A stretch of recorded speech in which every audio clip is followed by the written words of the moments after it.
So today we're doing section 12.5 and 12.6, and what we're going to do is we're going to do the notes and the homework together, and so then that'll give you, this will be your last assignment. For those of you that are taking the final, you still have to do a review final. Okay, so we'll have that left over. And then, homework and lesson is going to be all in one. Also, my fingernails are super dirty, but I have a good excuse. Sorry about that. We were doing chalk art yesterday for Memorial Day weekend, so I thought I would share these with you. So this is my son, and then my family got together and kind of did some of those. So it was his art teacher's idea to do that in the community in your neighborhood. So he came up with those images on his computer and then drew that out. So he's a 6th grader at Solving School, hanging out. This was my daughter. She came by last minute, and a little inspirational. Our life is what thoughts make it. There's all of us. So my daughter, oh, you guys can't see. My daughter, my son, my brother, cousin hanging out, and then the other artist, also my cousin. So this was my brother's, and it's really cute. And if you zoom in, you can see the 6 feet. Oh, you can barely see. It's a 6 feet apart. Idea for that. And that one was mine, and I'm not an artist, so it's just like a bright colored sticker, but inspirational message, hopefully. And then this is my cousin, and he's the true artist. So this was like a curtain pulling back the storm. And yeah, another inspirational one. And then this was just masked off with tape, and you just color that in. I think that's it. Anyways, so that's the reason for the dirty nails. All right, back to math. So here we go. Section 12.5, summation notation, page 498. I'm just going to go ahead and do the problems 14 through 17 and then go on to the next section. So for this section, it is summation notation. A couple of things you guys need to know. Copy this down. This is a Greek letter.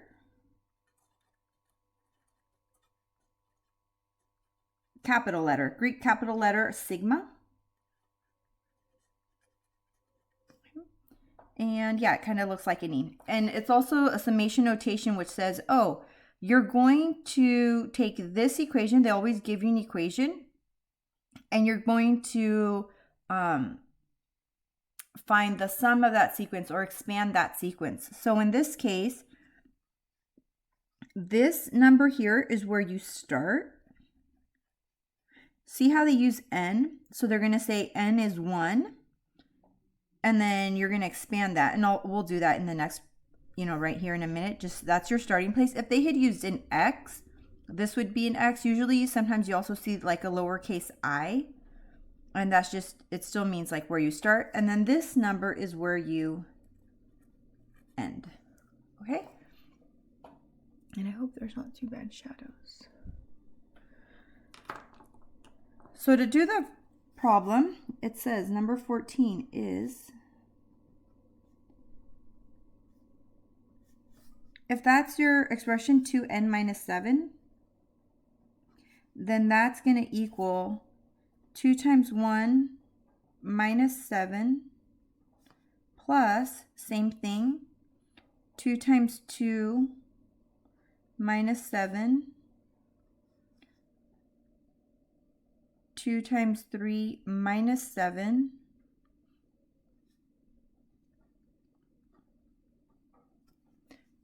so we started with 1 and went all the way to 4. So we're plugging in 1, 2, 3, 4. You're going to clean all of these up. See if that highlights it. Simplify it. So I'm just going to take a minute and simplify each of these values. Okay, so I went back and simplified this, did all the math, so simplified this one. You should probably just write this last part, -5 plus -3 plus -1 plus 1. Add that up, and you get 8, -8. So the sum of these 4 numbers for this sequence right here is -8. If you were really doing this, you could probably just do this in your head and say 2 times 1 is 2, 2 minus 7 is -5. And then you're just writing down these numbers. You're not necessarily listing all of those out. I'm just doing that to kind of show your work. All right, number 15. So here we have a new problem. A equals 2. So A is in the equation here. We're going to go ahead and expand this same one as again. So starting at 2 and going all the way to 5.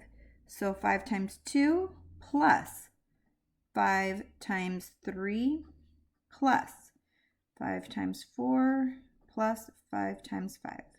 Oh, and again, a summation notation, the Greek, that means the sum of it. So it's always like whatever your equation is plus the next plus. Okay. And then again, I'm going to go back, simplify these. Okay, so went ahead and did that. And again, you would probably, if you were doing this yourself, you would just go 5 times 2 is 10. 5 times 3 is 15. 5 times 4 is 20. 5 times 5 is 25. And then you would just add this. Again, I'm just writing this out so that you can just see that it's starting with the number 2 you're plugging in, and you're going all the way to 5. So 2, plug in 2, plug in 3, plug in 4, plug in 5. All right, number 16. You may want to try this one on your own and see what your answer is. So copy that down, hit pause, and then work it out. This is from 3 to 8, and it is 6 minus 4b. I'm going to take a minute and expand this. So 6 minus 4, starting with 3.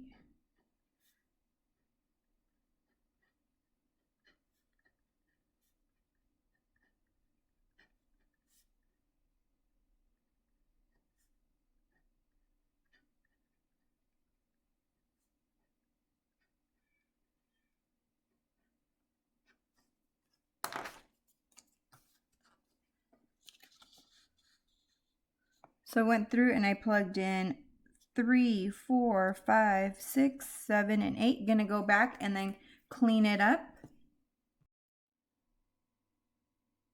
So I went through, simplified this, negative 4 times 3 is 12, and so forth. Then I simplified each of these little pieces.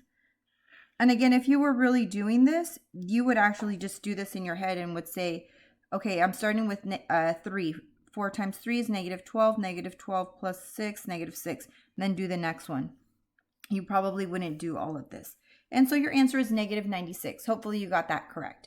Now, I actually wrote this out and then I added it real quick in my calculator. If you did not want to do that, you actually, because this sequence happens to be arithmetic, you could use the formula for the sum. And just know that you started like this was your third term, and then you're ending with the eighth term. So you could do it that way as well. It's only a couple of terms, so it's not too hard for me to plug this into my calculator. But had it been, maybe 20 terms or 18, then I would probably want to go to the arithmetic formula. If your sequence is arithmetic or geometric, you could use that because you have the formulas. If your formula is not arithmetic or geometric, like this one is not, then you don't have a formula for the sum of that. You still have to just write everything out and get that answer. Go ahead and try this one. Copy it down, hit the pause, and then see what that answer is. I'm going to go ahead and work that out. And the variable is showing up there twice, so that's where you're plugging it in. So this is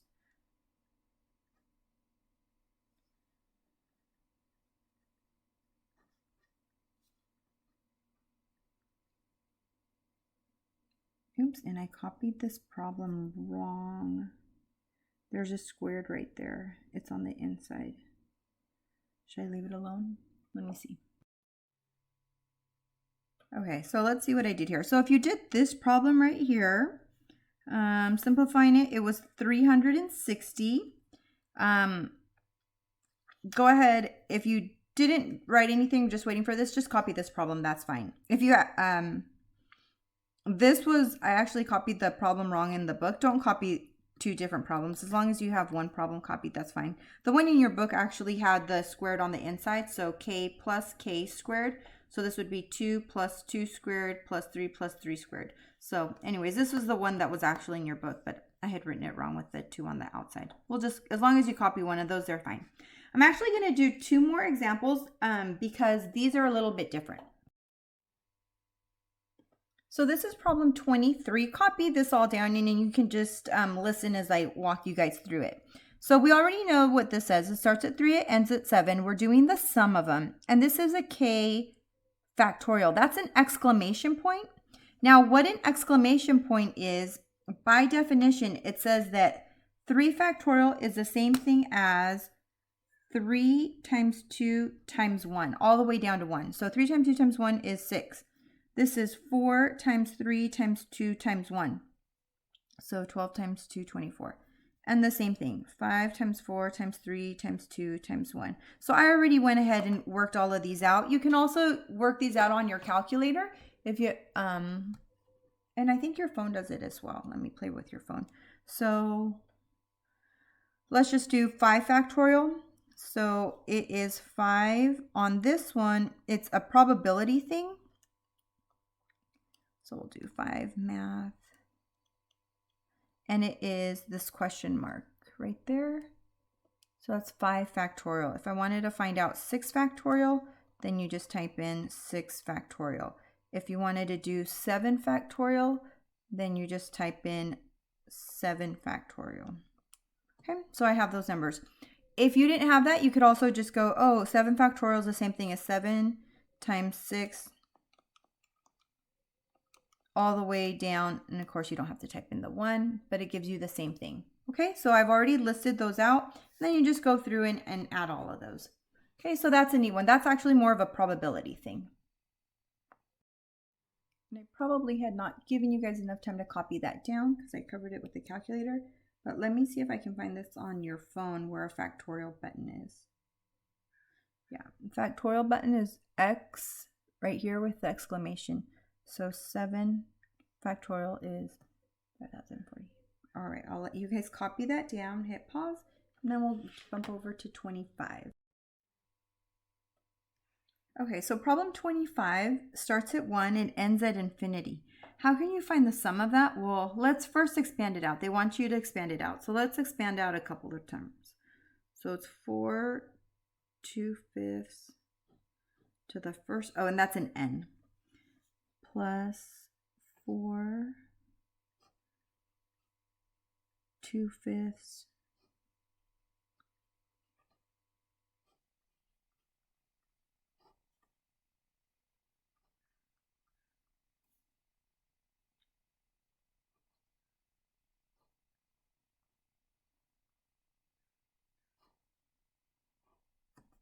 and infinity would be your last term. Well, it doesn't end. So how do you find the sum of that? You have to go back in your notes, and you can't add them up because there's no way.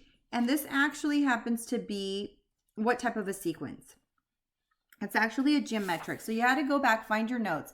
The sum of an infinite geometric sequence and is this formula. And your common ratio has to be less than 1, which it is. So let's write down the formula. It is the sum of the infinite series is your first term divided by 1 minus your common ratio. Okay, got it. So the first thing I have to do is my first term. Well, the first term is this. So that's 4 times 2/5, which is the same thing as 8/5. I can reduce it. I'm just going to leave it this way until the end.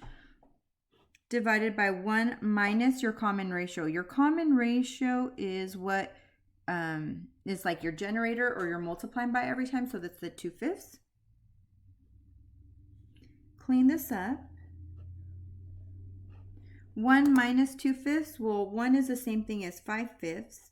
So 5/5 minus 2/5 is 3/5. To divide fractions, you multiply by the reciprocal.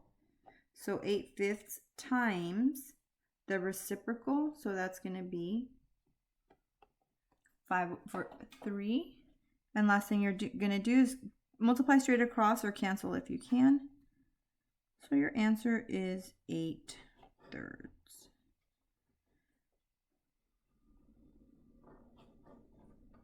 Okay, so sum of the infinite series. So that's it for summation notation, section 12.5. We're going to do section 12.6 as well. So keep on watching. Okay, get more paper. Okay, so in this next section, don't write this down yet because I'm going to show you a simple way to do these types of problems. It is called the binomial expansion theorem. And you can play the video fast because this is going to take me a while. Suppose I had x plus y squared and I'm going to multiply it out. So multiply it out, so it's going to be x squared plus xy plus another xy. Simplify it.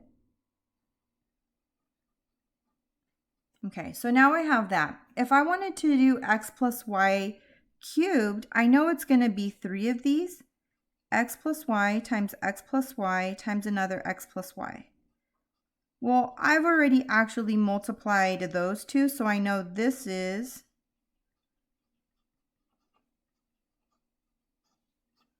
okay, so that's that one. But now I have to multiply it by x plus y.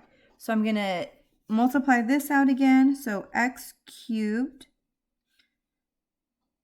2x squared y plus xy squared plus, then I got to do the y to everything. Y x squared plus 2xy squared plus y cubed. Okay, so it looks good. I got to go back and combine any of my like terms. So I have an x cubed, x squared, and a y. So this one's going to combine with this one. So that is 3x squared y combines with this one. So that's a 3xy squared and then y cubed. Okay, and I can do x plus y to the 4th. So I'm going to pause it, work it out so that you can see the final answer. And again, don't write any of this down. Well, before I set it up, so we know x cubed is this, so it's going to be x cubed plus 3x squared y plus 3xy squared plus y cubed times another one, right? Because this one was x plus y cubed, worked it all out, and now I'm just going to try to add one more. Again, I'm just going to distributive property to everything, clean it up. Should I make you guys watch it? All right, so I just multiplied the x to everything. Now I'm going to go and multiply the y to everything. Here we go. All right, so I went through and I multiplied everything. Now I have to combine my like terms. So I have to look for the ones that have the same exponents. And then clean that up. So I have an x to the 4th. I have a 4x cubed y. A 6x squared y squared plus a 4x y cubed plus a y cubed. Okay, good. So now let's try x plus y to the 5th. Well, I don't want to work this out again. So there is a different message, or there is a different method. I'm like looking at my phone. Let me pull up a short way. So I got my phone out. And I'm not sure if you guys have seen this before. This is called Pascal's triangle. And Pascal's triangle can actually be used to solve binomials of different powers. So we're going to use these numbers. So for example, this one was x plus y to the 4th. If I look at this 4th row, look at these coefficients. They are 1, 4, 6, 4, 1. If I look at this equation over here, my leading coefficients are 1, 4, 6, 4, 1. They actually match these. So I could go to any row number and I would know the leading coefficients. The problem is if you actually put a number here, like if you put a number 2, or a 5 or a 4, that actually changes these a little bit, but you can still use Pascal's triangle and you don't have to multiply everything out. You can also use combinations, which is a statistical thing, to find out the leading coefficients. In your book, yeah, so this part right here, this is actually using like combinations. In your book, like they'll say 7 choose 1, 7 choose 2, and that will actually give you the leading coefficient. They also gave you a different formula to use as well. I'm just going to go straight to the triangle because I think that's the easiest to recall and to use. Okay. Okay, so copy this one down. This is the binomial expansion theorem. And in the binomial expansion theorem, there's probably about 3 different methods. I'm just going to show you using Pascal's triangle. So go ahead and write this down. Pascal's triangle is used, well, let's see if you figure out the pattern. 1, and then it goes to 1, 1, 1, 2, 1. What do you think the next one is going to be? 1. These two numbers right here combine to give you a 3. These two numbers combine to give you a 3, and you end with a 1.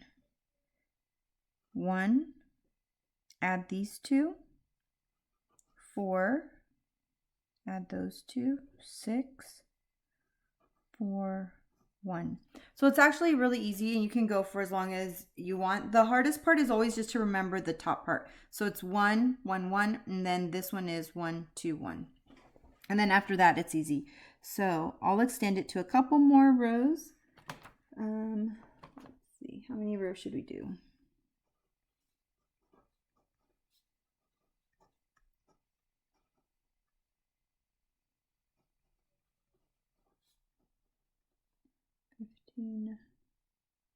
Okay, that's pretty good. If it turns out that I have a problem where I need, something to the 7th, then I'll have to actually add another row. But for now, I'm good. So let's just go ahead and we're going to do about 5 problems. So this is page 804.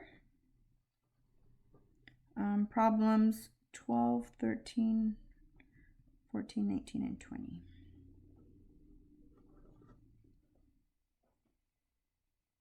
Oops, and okay, well, the first problem is to the 8th power. So I'm going to go ahead and write really small and go 1 more, 1, 7, 21.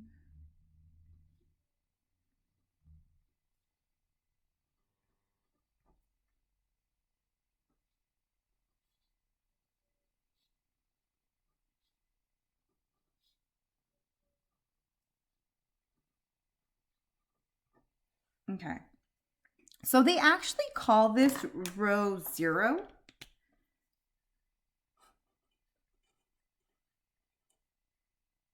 And this is row 1. This would be row 2. Now again, if you just had something simple like x plus 3 times x plus 4, or like x plus 2 squared, you're not going to use this for that. You're just going to, FOIL that out quickly. But if you had like x plus 2 cubed, well, that's not even too bad, but you could actually use this. The way I remember it is whatever power it is, that's the number here. So if this is squared, I'm using this row. So if I have it to the 8th power, I'm using the one that goes 1/8. Okay, so let me try to go through this part, which is a little bit confusing. And there's different ways to do it, but this is how I set it up. What I do is I take all these numbers and space them out and leave myself room. So 1, 8, 28, 56, 70, 56, 28, 81. Because it's to the 8th power, then I know that this is going to be a to the 8th power. And then I go to the next one, a to the 7th, a to the 6th, you guessed it, all the way down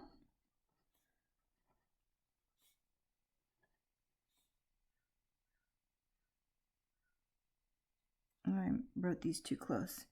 This is a to the 1st power, and this is a to the 0 power. And you don't have to write a to the 0 power. So you can either go to the 1st power or go all the way down to 0. I like to go down to 0, but you could actually stop at that 1st power. So that's a 28, 8, and a 1. Because it's positive, that means everything is plus. If this had been a minus, you would alternate your signs and you start off with a positive and then negative. But plus is okay, and this is going to be a little messy right there. B to the 8th. I'm going to go backwards. So now what I'm going to do is I'm going to start on this side, and I know that this is going to end up with b to the 8th, b to the 7th, b to the 6th, b to the 5th, b to the 4th, b to the 3rd, b squared, b to the 1st. You can stop there, or this is a b to the 0.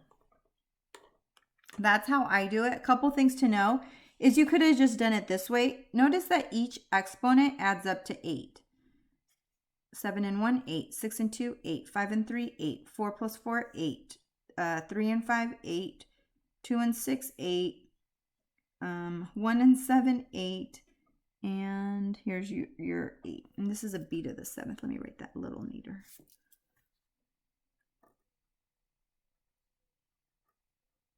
Okay. Looks good. And now I'm just going to clean it up. And pretty much just take off those a to the zeros. The other thing is, I always start one way this way and then write it the other way. You could have just said, oh, this is a to the 8th, b to the 0, 1, and increase the other one. Okay, so let me simplify it.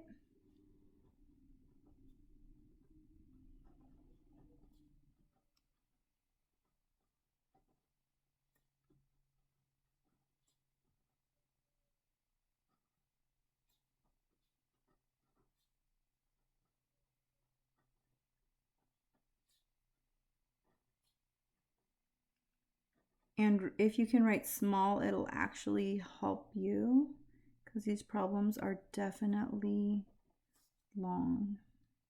I already ran out of room. I stopped right here. So plus 81 or 8, a b to the 7th plus b to the 8th is the last term. Okay, so that's just problem 12. All of this. All right, problem number 13.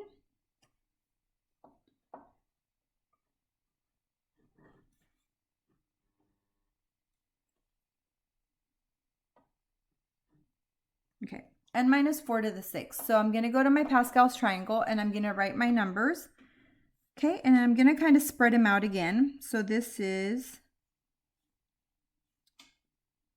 1, 6, 15, 20, 15, 6, and 1. Now, before I do the exponent, see how that's a minus? I'm going to do my signs right away. So the first one is positive, then it goes to negative, and so forth. So you can put your signs that way as well. Let me do that.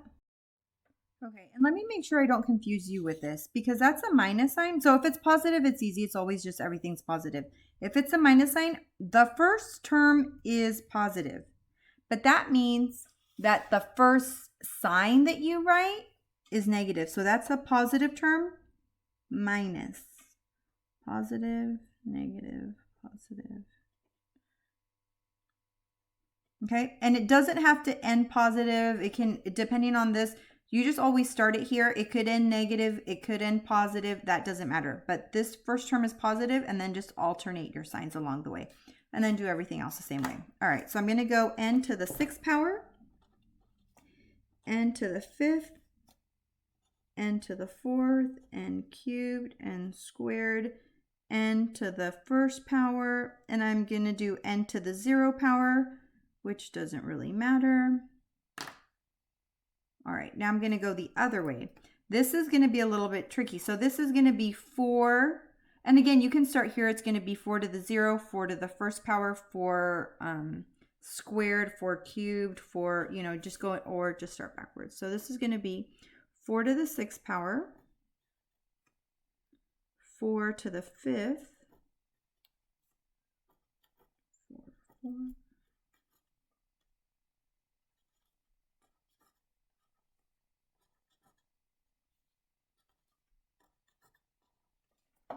Okay, so I just went in decreasing exponent. You guys can see that. Okay, so then now I'm going to clear this up and just simplify all of these numbers just a little bit. So I got my calculator and I quickly entered different powers of 4. And then I simplified this. So here I had 4 squared, 4 cubed, 4 to the 4th, 4 to the 5th, and 4 to the 6th. Okay, so that looks good, except let me go back and now do this. So here I have an n to the 6, and this is where students tend to get these problems wrong. They say like, oh, I already have Pascal's triangle. I already know what my leading coefficients are. They are, 6, 15, negative 20, 15, negative 6, 1. No, that's not true. Not if you have a number here that changes it. So for this one, it's a negative 6 leading coefficient, but you still have a 4. So negative 6 times 4, negative 28 n to the 5th. And then you have to go through and figure out all of these. This next one, 15 times 16, 240 n to the 4th. Next one,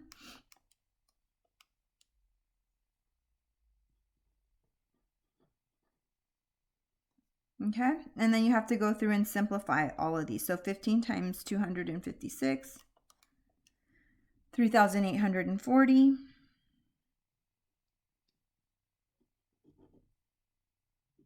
N squared.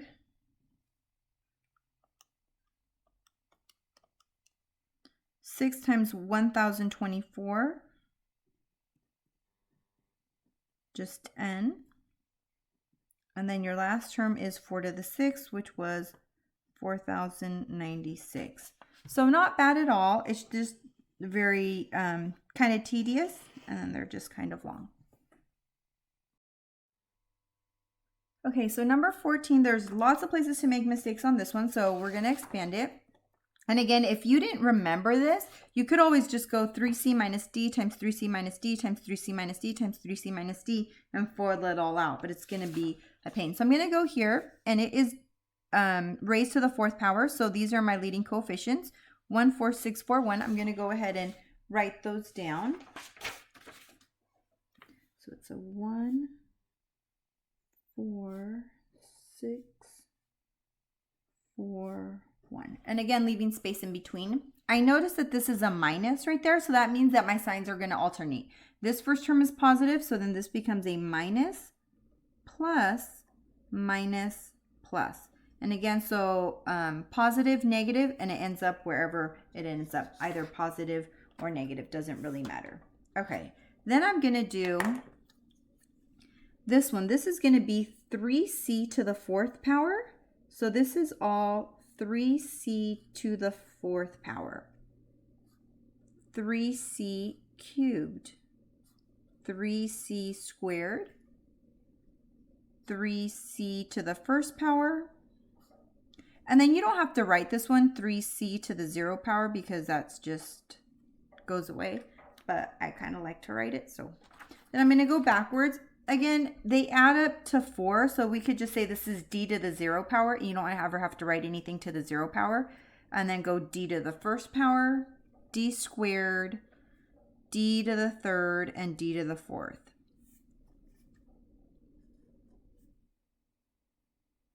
Or I always just write it backwards. It's easier for me. 4, 3, 2, 1.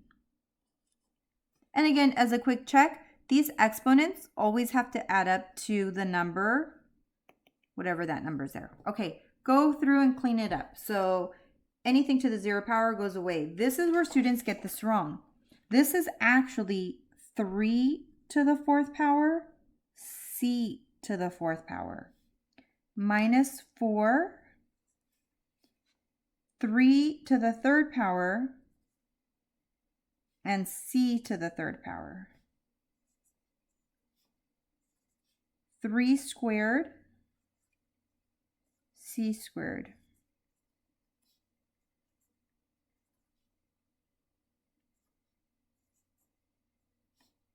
Anything to the 0 power goes away, so just d to the 4th. And then you have to just go back and clean this up. So 3 to the 4th power, 81 c to the 4th. 3 cubed is 27. So multiply that one out. Whatever that is. and then bring your exponent, c cubed d. So this is going to be 6 times 9 c squared d squared, 4 times 3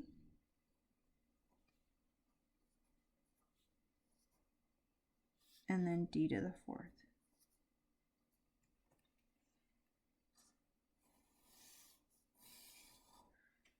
Again, what makes this tricky? Well, the minus, so don't forget to alternate the signs. Also, it's not just a 3 or a c, it's a 3c. So it's 3c raised to the 4th. So both of those get that exponent, both of those. Okay, and that's just a common mistake. So be careful. Next problem, let me write it. Okay, number 19, go ahead, copy this down. If you're really interested, I hope you would hit pause and try this one yourself. So gonna go to that third row, 1, 3, 3, 1. So those are my leading coefficients, gonna write those down.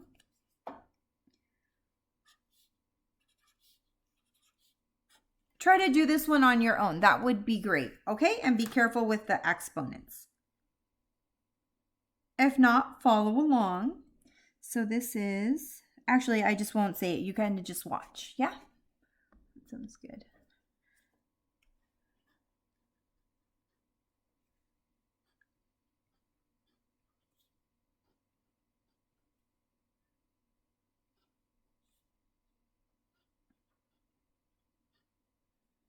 Oh, it's a minus, so I have to alternate the sign. First term is positive, minus, plus, minus.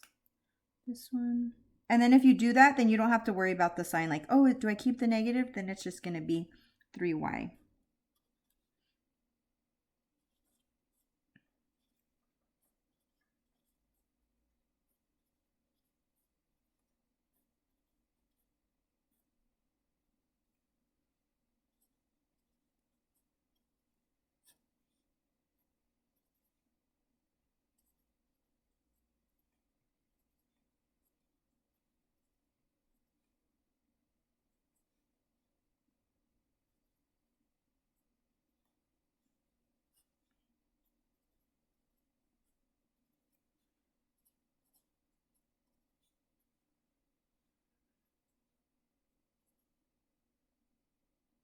Ooh, I'm going to mess up on this one. This is 3 times 4 times 3. So this is 36.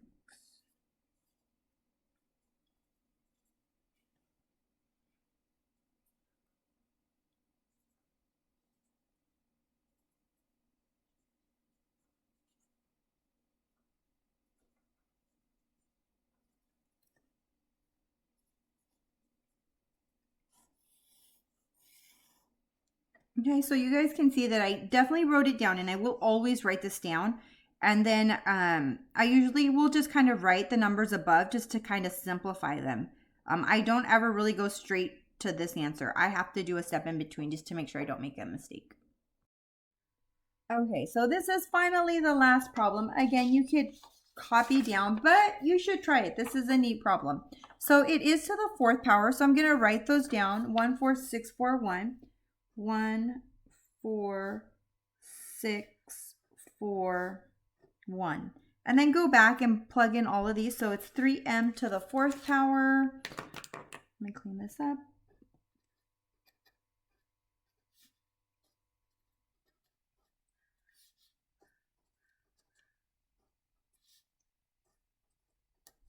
Three m to the 1st power and 3m to the 0 power. And you don't have to write this down. I don't know why I do, but that doesn't actually matter. It's positive, so that's great. Make all of these positive. Square root of 2. So this is going to be square root of 2 to the 0, square root of 2 to the 1st, square root of 2 squared, square root of 2 to the cubed, and square root of 2 to the 4th. So square root of 2 to the 4th.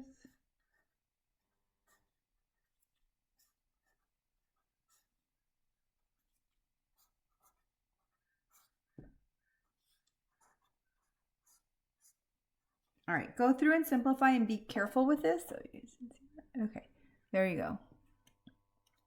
So this one is 3 to the 4th, m to the 4th. Goes away.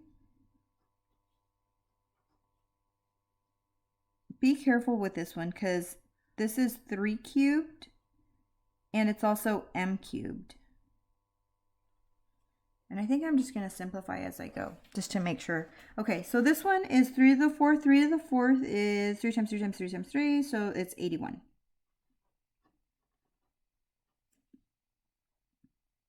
All right, this one is going to be 4 times 27.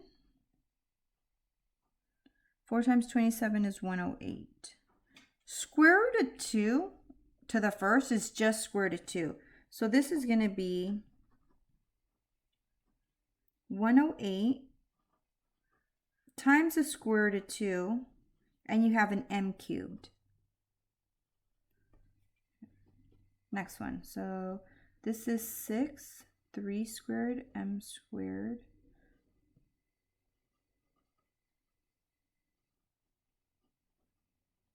All right, square root of 2 times square root of 2 is just 2. Or square root of 4, which is 2, so 108. This one is going to be to the first power, so it's 4 times 3 times m, so 12m. Square root of 2 times square root of 2 times square root of 2. Well, that's going to give you 2. So this is going to be 24. 12 times 2 is 24. We still have a square root of 2 there, and the m. And then the last one, anything to the 0 power goes away. Square root of 2 to the 4th is